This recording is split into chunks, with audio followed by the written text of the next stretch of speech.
আচ্ছা, রিলেশনশিপে এখন দেখা করার ব্যাপারটাকে কিভাবে দেখছেন আপনি? লং ডিস্টেন্সের রিলেশনশিপ যেগুলো দেখা করা তো সম্ভব না, সেই রিলেশনগুলো ব্রেকআপ হয়ে যাচ্ছে খুব দ্রুত। এই ব্যাপারটা আসলে কেমন? আমি অলওয়েজ বলি আমি লং ডিস্টেন্স রিলেশনশিপ এটাই মানি না। তোমার কারোর সাথে ফোনে কথা বলতে ভালো লাগে, তোমার দুনিয়ায় কেউ নাই, তুমি বেকার, তোমার জন্য কেউ টেক্সট করতেছে, তোমার অ্যান্সার দিতে ভালো লাগে। This is not relationship. Relationship হইতে হইলে সপ্তাহে 2-3 বার দেখা করতেই হবে।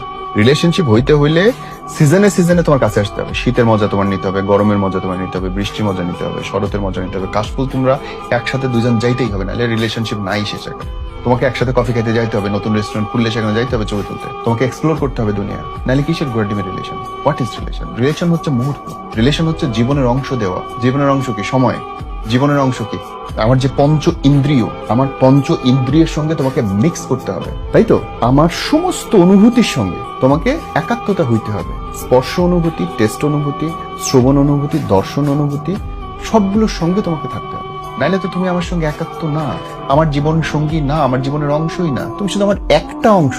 কান দিয়ে দুটো শব্দ শুনতেছি, তাও মেশিন বলতেছে। একটা ফোন কি? একটা মেশিন। একটা পিস্তল ধরা আর ফোন ধরার মধ্যে কোনো পার্থক্য নেই। So long distance would not be a relationship. যদি তুমি ভালোবাসো ভাই, তাহলে তুমি আমার কাছে এসে বলো যে আমি তোমাকে ভালোবাসি। তুমি যদি বলো আমি তোমাকে বিয়ে করবো, তুই আজকা কর, আমি প্রতিষ্ঠিত হবো, আমি দাঁড়াবো, তারপর বিয়ে করবো, এগুলো বাকওয়াস কথা, এগুলো মিথ্যা কথা, ভণ্ডামি। যদি কেউ বিয়ে করতে চায় এখন পারে, 18 বছরের উপরে যে কোনো ছেলে তাৎক্ষণিকভাবে বিয়ে করতে পারে। তবে আমি মনে করি ছেলেদের বিয়ের বয়স 30। সে এক অন্য কাহিনী, বলবো না সব।